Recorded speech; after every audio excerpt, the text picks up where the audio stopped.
You're listening to the Archaeology Podcast Network. You're listening to the Archaeology Show with Chris Webster on KNVC 95.1 FM, Carson City Community Media in Carson City, Nevada, and online at knvc.org/listen-live. TAS goes behind the headlines to bring you the topics you really want to know about.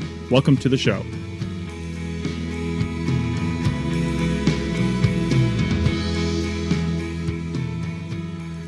Hello, listeners and fans of archaeology. I'm your host for the next hour, Chris Webster. I'm a contract archaeologist, and in the field we call cultural resources management. I also run the Archaeology Podcast Network. We have a lot of shows about archaeology, and you can find them all at www.archpodnet.com. Hey, everybody. Chris Webster jumping in from the editing room. This is a recording from my radio show on Carson Community Media, as I just mentioned on the recording. So I'm going to mention throughout the phone number to call in. I'm not going to take any of that stuff out because I do this show every Friday from noon to 1 Pacific date time, as we're in daylight savings time. And you can tune in at knvc.org/listen-live. So ignore the call-in stuff, but feel free to send emails and tweets to the addresses mentioned. All right, on to the show. This is first and foremost a call-in show. Call in with your questions to 775-515-4141. That's 775-515-4141. You can also tweet your questions to ArchaeoWebby, at ArchaeoWebby, ArcheoWebby, or at ArchPodNet. I'll be mostly monitoring those on the back end here. I prefer you called in. In the studio with me for a second time is archaeologist Richie Cruz. Welcome, Richie. Thank you. I almost called you Richard Cruz for some reason. Oh, that's definitely not my name. Like somebody we used to know called you that actually on a report. Really? And I had to change that, yes. Gross. Richie Cruz.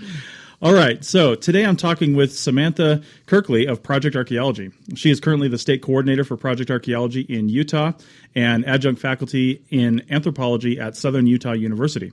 She earned a master's degree in anthropology from the University of Nebraska-Lincoln. She has worked professionally in cultural resources management in Nebraska, Missouri, Utah, and Nevada since 2007.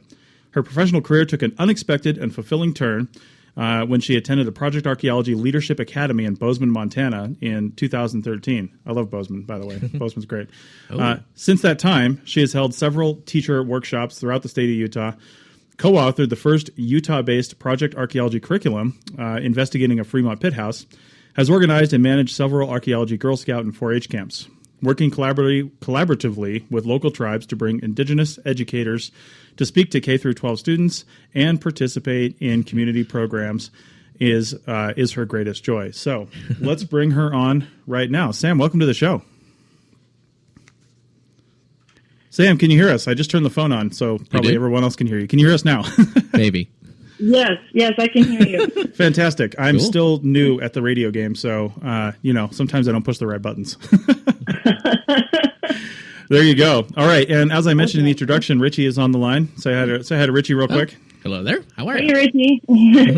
Great. Cool. So we're both archaeologists, and you're an archaeologist, and we want to talk about what Project Archaeology is. So let's just dive right into that. What is Project Archaeology? What's your elevator pitch when somebody says, what the heck is this thing? Okay, well, Project Archaeology is a national heritage education program. It's a not-for-profit, and it was started back in the 1990s as a kind of an interagency effort to thwart vandalism, because that is definitely a problem. Yeah. And started by who? Started by what agency? It was primarily the Bureau of Land Management. Okay. But all of the agencies at the time were involved in its creation. So Park Service, Forest Service, and state. Okay. So. All right. Well, that's cool. So let's talk about a little bit about what Project Archaeology does. But before that, who can participate in Project Archaeology? Now, we're under the assumption that no one on this radio show has heard of Project Archaeology, so we're going to ask you a lot of questions about that. So is it agency archaeologists that are doing this? Members of the public? How are people getting into this, and who is it? Fantastic question. It is actually a network of teachers, so K-12 teachers, professors, indigenous tribes, agency folks, museum people. I mean, pretty much a pretty wide gamut of people are involved in this effort, I would say. Okay. So and can be involved, I guess. well, that's great. That's great. So give me an idea about, what a typical Project Archaeology project is like. What are we doing here? You said it was initially started to combat vandalism, but what are we doing with this now? What is a typical project? Okay. Well, the biggest thing that we do, and that was started at that time in the 90s, was to produce really high quality professional development and curriculum for K-12 teachers.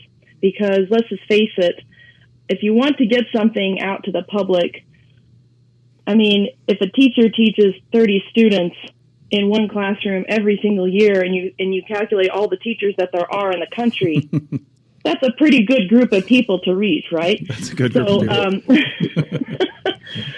And you know how kids are, as soon as you teach them that they need to brush their teeth, they go home and have everybody brush their teeth over and over. Right.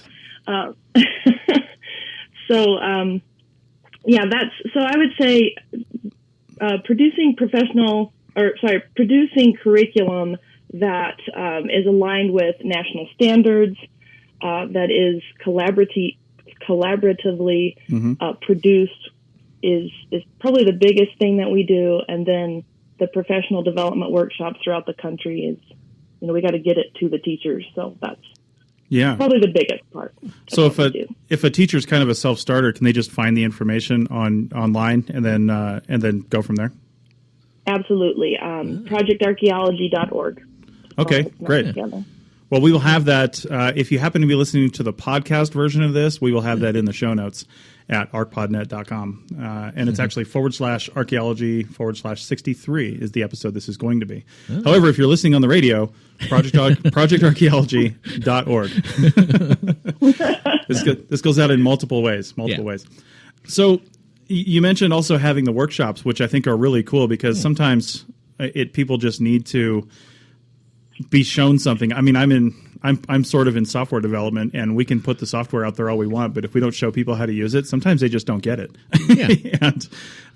So what are some of these workshops like? Are they multi-day? Is it one day? Do they come in? Do they get to do any archaeology, or is it showing them how to use the lesson plans and curriculum? How do those look? Okay, workshops look really differently throughout the country, depending on what curriculum we want to introduce, or what funding is available. You know how that goes. Yeah. So I think typically probably for a workshop would look at like maybe 3 days. I know that seems like a big time commitment, but we like to model the lessons. And let's just say for a curriculum like investigating shelter, which is my absolute favorite curriculum, that would, there's 9 lessons, and we model all of the lessons for the teachers because, like you say, it's really a lot easier to pick up something and run with it when you've seen it in action. Nice. Yeah. And then we always have a field trip day. You asked about hands-on. So not all of those experiences are necessarily survey or excavation or maybe some of the things we typically associate with archaeology, but we usually take educators out to an archaeological site. Okay. And probably the even bigger part of that is that we always invite an indigenous community member. Now that could be a descendant of a slave from Virginia, or a descendant from I don't know, the Ancestral Puebloans or something like that. But having someone from one of those groups to come and really make the connection to the place is key. And that's been my experience anyway. Interesting. Do you do the same thing for like the mining curriculums, like the historic archaeology stuff? Definitely. In fact, we did a workshop in Utah at the John Jarvie Ranch, which is kind of at a crossroads between Wyoming and Colorado and Utah, and it was kind of a ferry boat place, and like I said, kind of a historic crossroads location. And we actually had the great granddaughter of the man who started that little ferry station come to the workshop, and that was just amazing. And she had some of the family heirlooms and things that she brought, and it really brought it's brought so much more to the teachers, to connect to at the workshop. Okay. Wow. So. Do teachers have to pay to go to these things, or is it fully funded for them to go there, besides travel probably? Sure. That really depends, again, on where you are in the country and what kind of funding you have, and who are your sponsors. And, out west, we have some agreements with the agencies, BLM or whoever, that kind of support these kinds of workshops. They like to support these kinds of things, whereas maybe back east, you don't have as much maybe support that way, and you get more support from maybe state historical societies or different other entities like that. Okay. Well, I want to dive in a little bit into what one of these curriculums is like. That's an interesting word. Curriculums is like, and right. And so one of the ones we mentioned in your bio is the investigating a Fremont pit house one, which I think is a good thing to talk about for this particular show, because this radio show is designed for a wider audience, a general public that may or may not know a whole lot about archaeology. So. First, give us a quick synopsis on what is a Fremont pit house? Like, where are these things located, and what do they look like? Let's do a little archaeology lesson first. Oh, I like it. Well, I guess I would say, first of all, the reason we developed investigating shelter was because, one of the reasons is because it is a common or a basic human need. So it is universal. All people need some kind of shelter. So that's something where everyone can start at, common ground. And then from that, over the years, we have developed a number of shelter, actual archaeological sites that are shelter-based. And there is a database online that teachers can access, and they can pull from a good-sized database of different shelters located throughout the United States. Like I said, they could investigate an authentic slave cabin in Virginia, or they can look at a Pawnee Earthen Lodge in Kansas, or, like a Fremont pit house. So, and really bring that to life in their classroom. So that's really an exciting thing to me. So Fremont pit house, a pit house, especially a Fremont pit house, I guess, would be somewhat a subterranean earthen and structure with some sticks piled up on top and some dirt piled over the top of that. I'm trying to think of how to describe this really simply, but that sounds about right. So it's not a complete hole in the ground. It's just maybe 2 feet deep, and then some large branches and sticks kind of peaked over the top of that, and then dirt and mud piled around that. And then, of course, you would access it by a ladder from the top, which is also where, smoke would come out from your little fire. Yeah. So yeah, that sounds good. And so listeners can kind of envision that. I mean, it's they would dig down a little ways, and that's pretty common, I think, for early house structures, because one of the things it helps do is it helps kind of secure the poles that help make the rest of the structure. But also, if you're getting down deep like that, especially in some of these windy areas like Utah, and there's was just kind of like always windy, like it is here in Nevada too. You can just you can just get down and kind of get out of the wind a little bit if you want to, if you get down deep enough. But then it's a huge amount of resources to dig a super deep hole and make your entire house subterranean. But these pit houses were nice and pretty easy to manufacture, I think.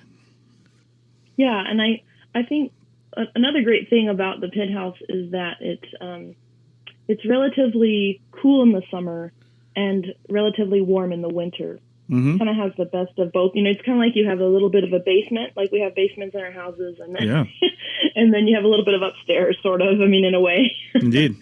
But it is a perfectly suited shelter for the Great Basin, for Northern Paiute, Southern Paiute. I mean, I say Northern and Southern Paiute, but their ancestors is what I mean to say.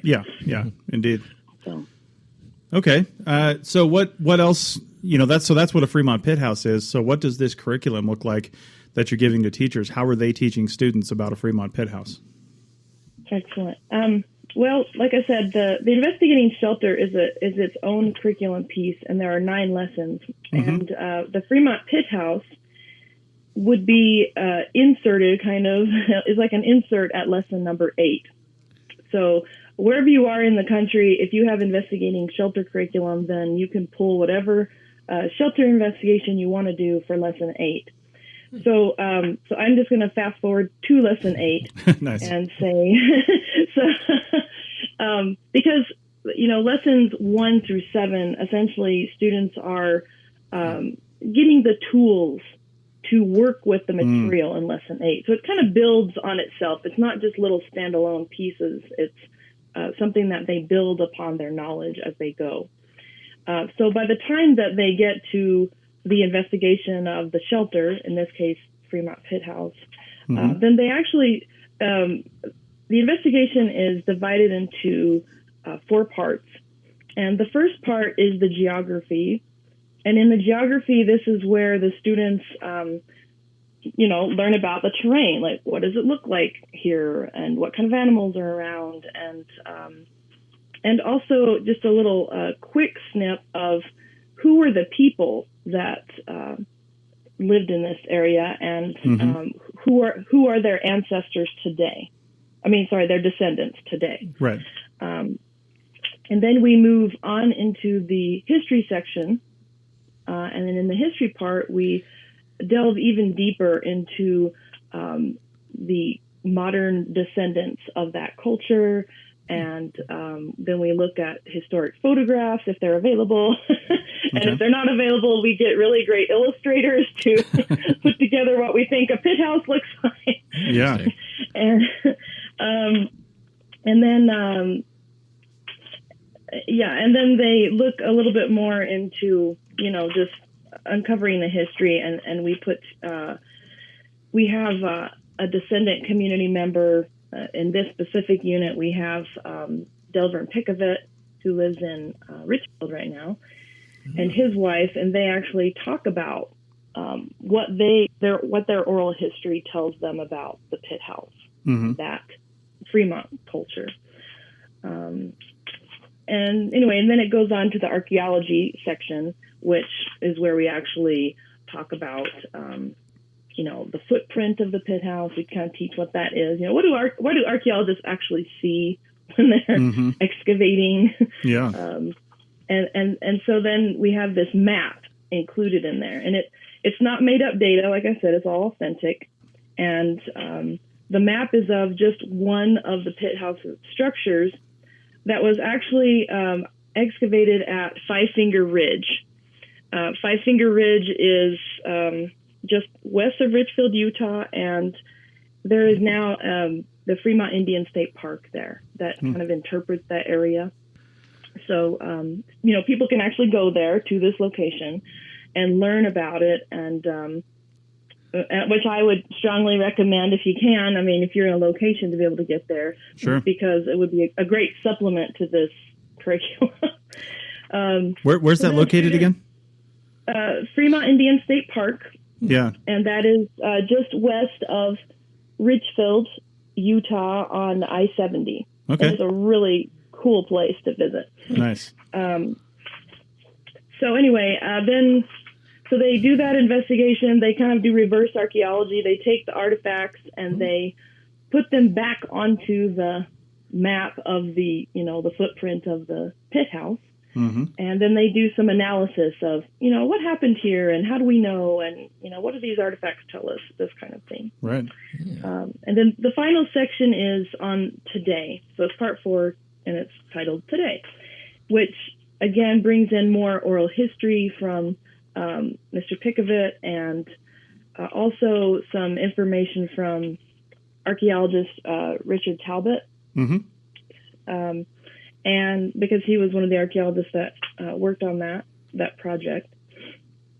Okay. And then that's kind of it. And then they do when they get done with the curriculum, they do a final performance of understanding where they kind of take all of their knowledge and they're put into a scenario to be in a city council, and they're all divided into groups of archaeologists and developers and indigenous members and families that want to move into new houses. And they have this dilemma that they have to solve of, here's this place that has all this, Fremont pit houses on it, but, these developers want to build houses there, and these people want to move into the houses. Mm-hmm. And they have to kind of think about the perspectives of all those people and really come together on ultimately a conclusion that will be, I guess, beneficial to everyone as best as it can be. Okay. All right. Well, yeah, pretty much it. that sounds really cool. I really like that. That's such a neat way to present archaeology.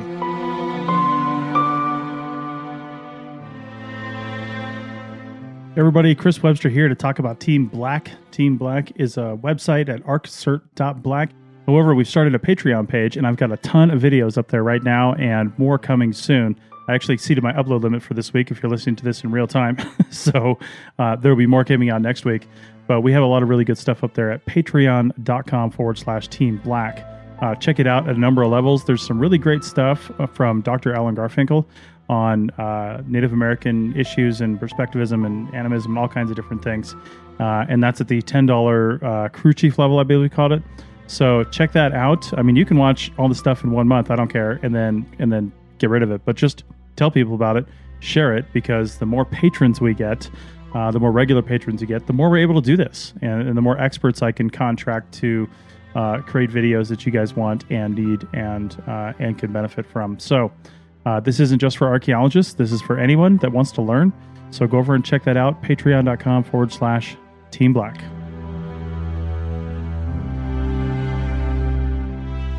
Hey, Chris Webster jumping in one more time to talk about our membership system at the APN. So again, just like Team Black, we need to keep the lights on over here. Costs a lot of time and effort to do the editing and keep this thing going. So we have a lot of other shows. If you don't listen to them, they're all at arcpodnet.com, or search Archaeology Podcast Network on your podcast player of choice. And you'll find about 20 shows, because we have a bunch in our back catalog. But to keep all that going, to keep all that rolling, we need some members. So head on over to arcpodnet.com/members. And at the pro level, if you just heard the ad for Team Black, at the pro level, you actually get all that for free. There's a special page on the APN, and you can get all the videos that I put up over there are included on the APN side, and you get all that stuff as part of your professional membership with the Archaeology Podcast Network. So check it out, arcpodnet.com/members. Now back to the show. Just to remind everybody, you are listening to KNVC 95.1 FM, Carson City Community Media. And if you're listening online, please chime in. Hit us up on Twitter or our Facebook page, ArcPodNet on Facebook. And if you're not listening online, you can listen online, knvc.org/listen-live. You can call in 775-515-4141 with questions about archaeology, about Utah archaeology, about anything. I'm sure between the three of us, we can answer your questions about something. And then, like I said, tweet to ArchaeoWebby or at ArcPodNet. Okay. So getting back to some archaeology here, this is really cool. And when you mentioned the first 7 lessons that kind of teach them foundational skills, my first thought was, I wish some archaeologists we know had gone through those first 7 lessons. Yeah. The training is not always consistent. People get in the field. No. So what are the ages of kids what's the age range that kids are learning this? I think I mentioned that partly in the bio, but just again, what is the age range that people are looking at for this curriculum? For investigating shelter, this is specifically aligned to national standards, next generation science standards for 3rd through 5th grade. Okay. However, I always advocate teaching this to all ages, kind of what you just said. Yeah. In fact, I've actually taught this whole curriculum to my freshman students in anthropology, and they loved it. Yeah. So Nice. Okay. Yeah, and we do have other curriculums that are geared to other ages. One is called Food and Land, and it's kind of a kind of an extension, I call it, of investigating shelter, and it takes you out onto the land, the broader scope, the broader geography, looking at landscape, looking at foodways. And it's the very first one that we just barely completed is actually designed for the Great Basin. Mm-hmm. Oh. And that was developed in Nevada. So there you guys go. Yeah. Well, thanks. The one, let's see, investigating the wiki up. Yeah. Yeah. Well, and we do have a Great Basin wiki up investigation, and that was from Oregon, a site in Oregon. Okay. But anyway, and then currently we're working on investigating migration, which is kind of a little bit heavy GIS based, and it's for 7th through 9th grade. Okay. So, and then investigating nutrition is focused on world history. It looks at 3 different sites in Syria, and examines the differences in food over time, in domesticated versus hunting for food. And so, that's specifically for 6th grade. Cool. Yeah. So, it's interesting. How would you integrate GIS into a program? Well, we're in the middle of doing it right now. Nice. All right. Well, most of it has been written, and I do GIS work that's kind of one of my hobby things, actually. And so we're making it where there is an actual, curriculum guide, just like all of the others, but that the students will go online to the ArcGIS online, and they'll actually look at story maps. Like we're developing the story maps right now for this migration, and then they will create their own. So it's kind of, again, it's building blocks. They kind of do these building blocks, and then at the end, that's kind of their final performance, is they create their own story map on ArcGIS online. Neat. That puts them ahead of some master's degree students I know. Yeah, well, indeed. Nice. How often does material get, I don't want to say refreshed, because even if you put together a curriculum, years ago, there's probably still quite a bit of validity to it. But how often do new curriculums come into the system? And do you retire some of the older ones, or kind of spruce them up a little bit over time? That's a really great question, because education standards, as we know, are constantly changing, it seems, and you have to stay up with that if you want to be relevant and useful to educators.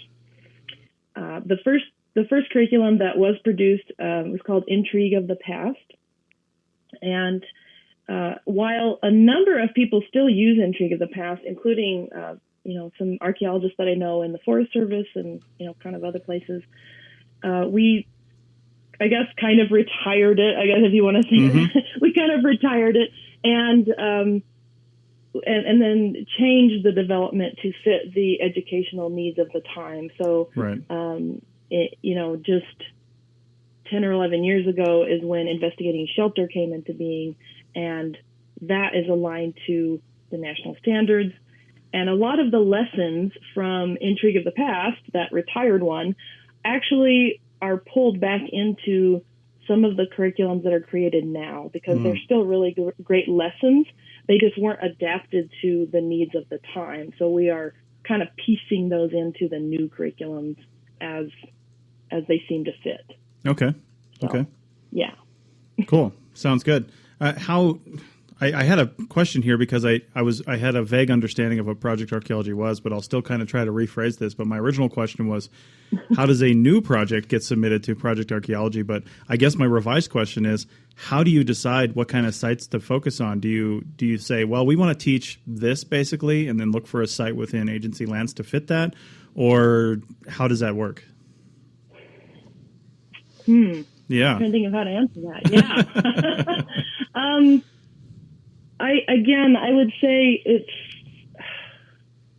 I would say that some of the curriculums have come from, yes, us seeing a niche, a need that teachers have. Some teachers are, contact us and say, hey, I teach this in this state, and it would really be great if we had something and then we look for, people that can fund that kind of a project. Right. But I would say a lot of projects also come from maybe from mitigation.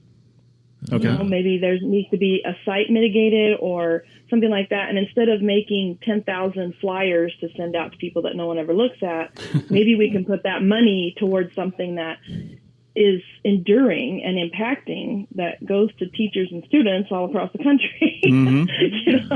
Yeah, go figure. So that's actually, Food and Land came out of a project in a pretty large project in Nevada. Oh, really? It was great but that Food and Land project was always in the wings, and it was kind of already in development. It was just kind of waiting. And then this project came up in Nevada, and, the BLM archaeologist there contacted the national office, and it was just, serendipitous in that scenario. Nice. So I would say if you have a really great idea for a project, for a shelter, or for a place-based project like Fort Meade, we have one that's specifically for Fort Meade. We also have Roman Villa. Mm-hmm. That was kind of a specific curriculum. Yeah. If you have some ideas, I would just say, contact the national office, and they would be, thrilled to hear from you and talk with you about it. And then hopefully we can either, if you know how to get the funding, or if you don't, then maybe we can figure out the funding for it. I was thinking, man, Roman Villa, there's not too many of those in National Park Service or BLM land these days. No, there's not. But there's a great need for world history curriculum that's a little deeper, deepens the curriculum a bit. Sure. That makes me think, has anybody in the Project Archaeology system considered officially partnering with other countries in producing stuff like this, or somewhat in an official capacity, or are you guys just putting stuff together in order to teach people about that stuff, or are you actually partnering with them? I don't really know the answer to that exactly. Sure. I do know that, so investigating nutrition, that's the one for 6th grade world history. Okay. That was a partnered effort between the Oriental Institute in Chicago and Project Archaeology in Bozeman. And the Oriental Institute, of course, has amazing collections from, the Middle East and all of those locations. And so they were the perfect people to do this project, because they had the data to look at the 3 sites in Syria and to, come up with all of that. So, and then there's also a shelter investigation for Iraq. Okay. For a shelter in Iraq. Now, I don't know how much involvement from other countries, there has been on those projects. That is not something I'm aware of. I just know that we do have a couple of, the Roman Villa, the shelter in Iraq, and the, investigating nutrition. Okay. And those are world pieces, but I don't know. I don't know the answer to that. I'm sorry. Okay. No, that's all right. I was wondering, so you mentioned, we mentioned in your bio that you're adjunct faculty in anthropology at Southern Utah University. So that's clearly one of your jobs. Is Project Archaeology another job, or is that a volunteer effort within the agencies? Oh. It started out volunteer. Yeah. It is now supplemented through the Bureau of Land Management and the university. Nice. And hopefully other partners in the future. I hope. Yeah. That's really the idea. I mean, like I said, this effort started out as an interagency effort. Yeah. And it really is an interagency concern. Right. Vandalism isn't seemingly going away, and not only disrespect of things of the past, but there's an overall disrespect of people today, of people alive today, and so I think that was really the beautiful thing that has come out of Project Archaeology that was kind of unexpected. our recently retired director, Dr. Jeannie Moe, said that when they were developing these curriculums, they were trying to make something that was really great for teachers and got kids really excited about science, the science of archaeology. And when they did evaluations, so they did some assessments of classes, classrooms of children that have gone through this curriculum. And the thing that the kids said was that they would remember about archaeology in years to come was that when if we destroy rock art, we are hurting the feelings of the descendants of the people that had made it. Yeah. Like that was the takeaway. Like that's what these third and fourth grade kids are coming away with, was like, oh, we're hurting people that are living today that are descendants of the people that made this stuff or lived here or whatever. Yeah. So that's huge. I mean, that really transcends archaeology in my mind. Yeah. Right. Yeah, I mean, that teaches them just compassion for fellow humans, which is weirdly lacking. Yeah. Yeah. Exactly. Or at least compassion for natives. Yeah. I mean, just compassion for people in general. So, that's really neat. I think what we do here at the Archaeology Podcast Network and then for this radio show is really in line with all that. It's just educating people, not just about cool things in archaeology, but about really the responsibility to history and preservation and ancestors and then descendants and the whole picture. Yes. I've been curious. Like, I noticed most of these lesson plans actually incorporate a DVD. Like, is that meant for people who can't travel to these sites, or is that meant more for like introducing each section? That's great. I think for both purposes. I think that if you've been to a workshop, then it's a nice refresher to see those little pieces of the lesson. That's what it is. It's actually videos of instructors teaching those lessons, so it's kind of a refresher for how to do that. And then, and I think for people that can't make it to a workshop, I think it will help them to be guided in how to instruct. And so, and they can look at those online as well at the projectarchaeology.org under teachers. Oh, there's a lot of those videos there. Oh, really? So you don't need a code or anything. You just go to the the website. Yep, you just get on the website, go to teachers, and then I think you just scroll down for a second, and there's a whole series of videos you can watch with the different shelter lessons. Cool, really cool. Yeah. So let's just a couple more questions here on this. Yeah. So especially for people listening to the podcast version of this show, we do get a number of agency archaeologists listening to the podcast from various agencies. How does somebody get involved in this? I'm sure they probably know how if they're at an agency, but how does somebody maybe wanting to go work for a federal agency or something like that, how do they get involved with Project Archaeology and helping put this curriculum together and help with the workshops?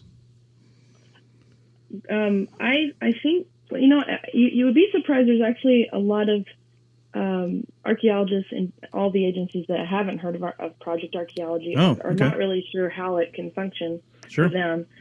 I would say the best thing to do would be to, if you don't know who the state coordinator is simply to go to projectarchaeology.org and contact Erica Malo or anyone there at the national office to get a project going or to get some ideas about how to, like I said, maybe if you need to mitigate some sites or if you have funding in your offices and you want to do something that's really worthwhile, that's really going to make an impact in years to come, I would definitely say give this a go, because maybe you could fund a workshop, or maybe you could fund a curriculum and a workshop, or there's some opportunities there. We've also done Girl Scout camps, and we've had those funded through the BLM or other entities, and those have been really impacting as well. So okay. Well, great. So I guess just to kind of wrap this interview up, is there anything you wanted to mention about Project Archaeology that we haven't asked you so far? Oh, wow. I know. Big question. All the things. So open-ended. Well, I always wanted to be an archaeologist my whole life, and everybody that knows me knew that. And, there was a time when I was questioning what I was doing. And, I just thought, I don't know what I'm doing. Mm-hmm. I'm not really changing the world or, anything fantastic. So maybe I need to change what I'm doing. And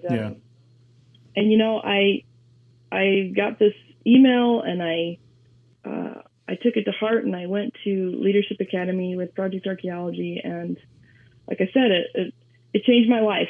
Nice. And I really saw the purpose of archaeology at that time, because I realized that it was really a way to unify people, and and to, in a way that's not offensive, or like we see so many offensive, distressing things on social media and the news, but it's surprisingly an amazing way to address social issues.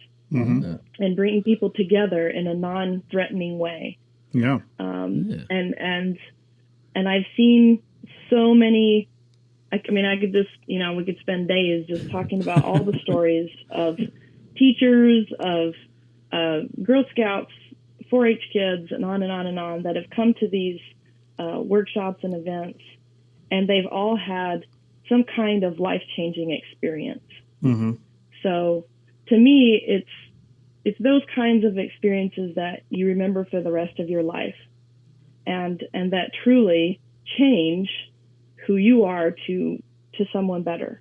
Right. And so I guess I found my purpose in saving the world with archaeology.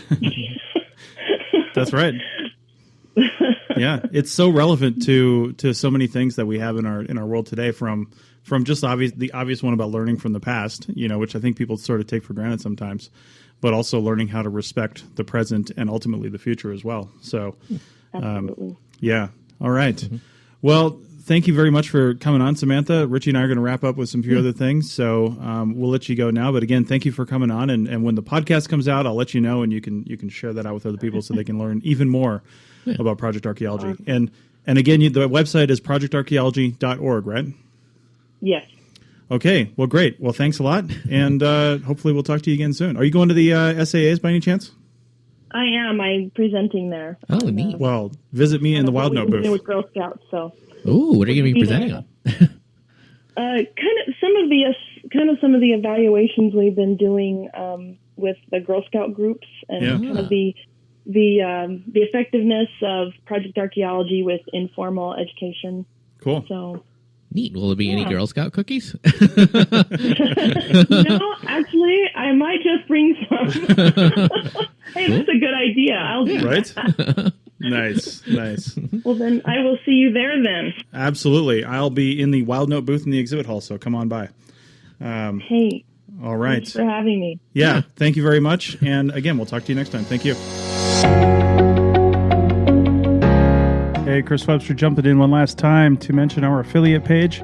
Affiliates, like the other things, help us keep the lights on. So check them out at arcpodnet.com and head over to the shop page, and you can see /side hustle for a digital marketing course taught by a friend of mine, Seth Himes, or Timeular, TIMEULAR, which is a great little time cube that I've got marking my time right here for this podcast editing, and helps with project management, everything. If you need to track your time, if you're required to turn in a timesheet and you work at a desk, hell, even if you don't work at a desk, you can just use this on the app. So, but check it out, arcpodnet.com /Timeular. And then if you're interested in a side hustle, digital marketing, something to do on the side, or maybe even a new career, so you can have time to listen to all these fantastic podcasts and work from home, then check it out at arcpodnet.com /side hustle. All right, back to the show.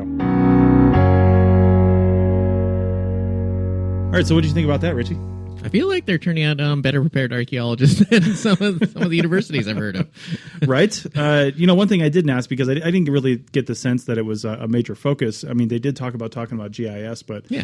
I was wondering, kind of just in the back of my head, how much of an emphasis when they go out and see the archaeological sites and they get to do stuff and they get those practical tools, how much of a focus on more digital methods current to today? Are they recording these things on paper? Or are you teaching them? So, well, it looks like it, because you get, or was it? I just scrolled down a little too far. Yeah. Where was it? Well, while you're looking for that, it's something we were talking about on the drive in here today. I saw a post from a well-known archaeology firm or environmental firm, and they were teaching teens in a high school setting how to do archaeology and taking them out to sites, and they were having them record stuff, and it was all on paper. And my kind of thought was, okay, I understand how career archaeologists might be resistant to the digital age a little bit. They might be resistant to that, which, okay, take it or leave it. It is what it is. But if you want to get new young people excited about this field, it's not just going to be about telling the stories about the past and the present and learning from that. You got to bring in some more. I mean, these are millennials and beyond. Are teenagers today even millennials right now? I mean, is there another generation behind millennial yet? Maybe. But anyway, they grew up with technology and digital stuff in their hands, and maybe they want a little bit of a release from that and do some archaeology. But I'm thinking to get them excited, we need to bring technology into the game as well. And I sound like a broken record when talking about that, but. Anyway, let me just say one more time here for this show. If you've got any questions, we let Samantha go, but I'm sure we can answer your questions and talk about it. So you're listening to KMVC 95.1 FM, Carson City Community Media. Call in 775-515-4141. You can tweet your questions to @ArchaeoWebby or @ArcPodNet. And also, Richie is live streaming this, so you can see us in the studio, facebook.com/ArcPodNet. Oh, that's open? Yeah. Oh, good. Yeah, right. that should be.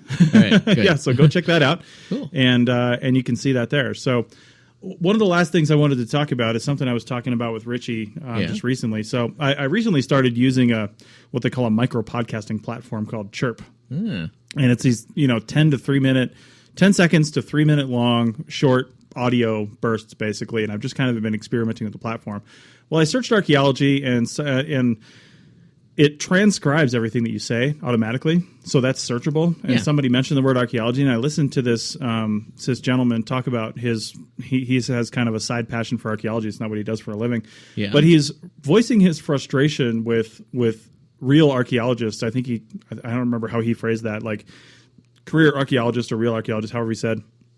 And he said how we're so short-sighted in how we look at the world. And his main example was looking at pyramids in Egypt and then looking at pyramids or similar structures in, say, South America, forgetting pyramidal structures around the world, but looking at Egypt and South America and looking at the time frame for these things and saying it just seems like it's impossible that they didn't communicate in one way or another. Like he said, first off, he's like, they had the same, if not better technology than we do today, which is a weird statement.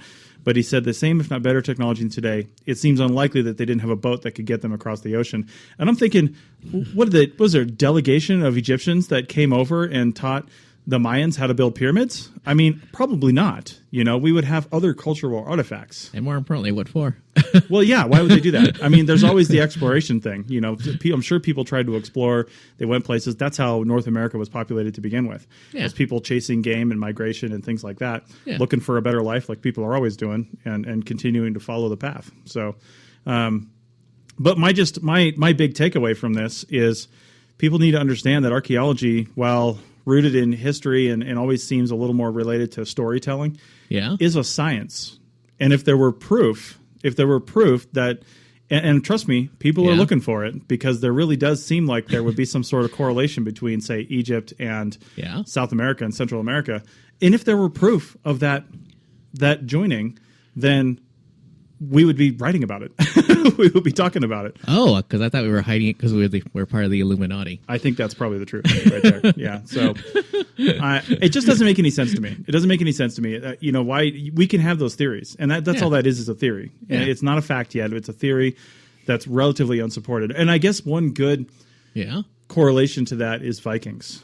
So there was thought that Vikings reached North America a long time ago, just through writings and stuff like that. And then people started looking in logical places to look for Vikings, which would be, northeastern United States and up into Canada there. Yeah. Why can't I think of the name? Nova Scotia, Newfoundland, that area there. Yeah. So, and then Greenland, but further over. So, and we know Vikings settled on Greenland. Yeah. And so we're like, let's find these sources. Let's find these sites. And now we're finding all kinds of sites because we know where to look. We're looking in these places, and we have pretty solid evidence that Vikings landed here. So they were the first quote Europeans well before Columbus to actually visit North America. Now the thing is, they didn't stick around. They either died when they got here or they left. I don't know what happened, but you can't find their DNA in any descendants, because if they did, pair off with some of the Native Americans, it wasn't enough to make it propagate through the system. Although, remember that controversy with, what was it, Kennewick Man, and how he's supposed to look like, the dude who was on Star Trek. Oh my God, yeah, that's a different story. Patrick Stewart, right? Well, Kennewick Man was dated to 9,000 years old, I think, found in Kennewick, Washington State. And somebody did a facial reconstruction. For people that don't know the story, they did a facial reconstruction, and controversially, facial reconstructions are not 100% accurate. No. Like, there's a little bit of bias put in by the reconstructor. Yeah. And they made him look like somebody from Europe. And a lot of people said it looked like Patrick Stewart. So, which immediately threw it into question, because once they did DNA analysis, I mean, it's clear that there's Native American ancestry there. Yeah. Very clear. And that's one of the ways we can tell that some of these stories have no validity to them. Like, for example, if Egyptians visited South or Central America, or conversely, if they visited Egypt, right? If they stayed there for any length of time, and then, it's entirely possible that they died soon after they got there, or they just didn't, I guess, mate with the locals, right? Yeah. Because it would have to be a lot of that to see evidence of that DNA in populations today. And we've got quite a bit of DNA evidence that says that just didn't happen. Now, like I said, if it was one delegation, well, my question is, if a bunch of Egyptians got here on a boat, probably starved, half dehydrated, and, tired of being on the ocean for 6 months, the first thing they would have done is not say, wow, those shacks don't look very solid. Let me show you how to build a pyramid. I just don't think that's how it would have gone. God, it makes me think of agriculture and how we are pretty sure it just popped up in various parts of the world, like, independently. It's not like there was like a Johnny Appleseed of agriculture going around teaching each individual culture how to, plant seeds. Right, and people might be somewhat confused by that, because you hear about the Fertile Crescent, like Iran, Iraq, that area there. That's just where we're pretty sure agriculture started first, but that doesn't mean they taught everyone else how to do it. No. Or the emergence of like primitive figurines, like that all probably started right around the same time, but it's not like every culture, like there was like some art teacher going around. I know. It's weird. The weird thing to me, and I think this is the reading I've done, and I don't know what the current thinking on this, so don't take this, and quote me on this, but the interesting thing to me is how a lot of these technologies that we take for granted around the world, like just the easy one, the invention of the wheel, fire, stuff like that, then agriculture, different projectile points, or what most people call arrowheads, the shapes of those are changed through time. But a lot of these different technologies around the world kind of came around at similar times, right? They came around, maybe separated by a couple thousand years, but they came around at similar times. And I think the reading I've done has said that's more related to human brain development than anything else. Like, we were developing as a species and developing into a species that could come up with these things. And it just so happened that the need, based on, what we're able to think of at that time and what we need, we're putting those two together and coming up with the technology we needed. Interesting. All right. But then some stuff, like if you've heard of the Clovis point, if you're listening to this, that's such a weird thing to me. Because it's one thing that we typically call the Clovis point. There's different variations of it, but it's basically called the Clovis point across all of North America and parts of South America. Oh, I didn't know that. Yeah, and it's like, this thing's all over the place. But then we've got other points, other projectile points that we call them, because a little bit of a lesson right there. We don't necessarily call everything arrowheads like that, because they weren't always on the tips of arrows. Really? There's lots of different things. There's darts, atlatl darts, the big ones, little crossbow darts. There's actual arrows. So we call them all projectile points. Now, if you specifically know what something was on, I guess you could call it that, but archaeologists just typically call it a projectile point. Yeah. So anyway, we've got shapes here, like the Elko corner notch projectile point is a pretty common one. It was around for, something like 3,000 years, give or take, with little variation in the Great Basin. Yeah, it's like, the teardrop shaped one with the notches in the bottom? Or it's got notches. Well, it's hard to describe on radio podcast, but that's true. Look up Elko projectile point, or Elko corner notch, or, Elko side notch, stuff like that. So anyway, that shape of projectile point, though, while we call it here in the Great Basin, we call it the Elko point, that shape is not unique. No. That shape's all over the country. Yeah. That shape's all over South America. That shape's all over Europe. Yeah, because it works. It's like, there's a reason why there aren't square planes. I know, exactly. Airplanes are shaped the same way because that's what makes them fly. Yeah. Yeah. Cars have 4 wheels and a steering wheel because that's how they go. Although they didn't always have them. Well, that's true. That's true. They have evolved a little bit. Yeah. So I guess my point is that archaeologists aren't trying to make their own narrative, because what would be the point of that? We try to write narratives based on the given evidence. Now, some people might conjecture a little too far and say, well, I think this, we found this, therefore I think this may happen. If they write it correctly, they'll state it as an opinion and not a statement of fact. Yeah, but then you could say the same thing about climate change scientists, and yet people are always making up facts, reasons about why they're like hiding all the information, all the real truth. Well, now you're getting in trouble. I know. Yeah. So trying to bring up my word hat. I know. We've had a few minutes left on this. I'd really love somebody to call in with their question or theory about archaeology. 775-515-4141, because I'm really interested in what people think out there. I'm really interested in what people have to say and what they think about archaeologists, especially here in Nevada, because I know there's a kind of a love-hate relationship with archaeologists here in Nevada, because any land with a lot of public lands and leased public lands, people are always afraid that something's going to be found on their land and then the government's going to take it or something like that. Yeah, I feel like we're not as hated as biologists. And I always forget the bird that everyone's always freaking about, like the sage grouse or something like that. Yeah, sage grouse. Yeah, like I was in I was having something altered, like a jacket or something altered in Reno. That was the first thing that someone wanted to talk to me about. Nice. Was the sage grouse. Yeah. It's either that or dinosaurs. Oh, well, it depends on where you are. Because I was once in, Lovelock, and someone wanted to talk to me about the red-headed giants of Lovelock.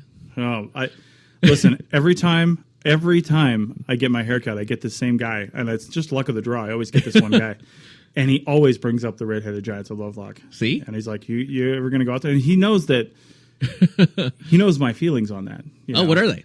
Yeah, well, there's no giants. Let me just put it that way. What? There's no giants. What? Maybe there's taller people, but there's no giants. It's all stories, right? Again, it goes back to proof. Goes back to proof. There used to be a great podcast on the Archaeology Podcast Network called Archaeological Fantasies. Oh, yeah. And go check it out. It's no longer on the APN. Just type in Archaeological Fantasies, and I'm sure you'll probably find the APN page, but look back at our previous episodes. She's got over 70 episodes on that. But also look up the new podcast, because Sarah Head is the host, and she's got a couple of co-hosts that have written extensively about what we call pseudo-archaeology, and that's a really nice term to say, fake archaeology. Yeah. And it's not always just fake archaeology that they talk about, like people actively misleading people. No. But sometimes it's theories that people have that are based on things they really believe. Like they're not trying to mislead anyone.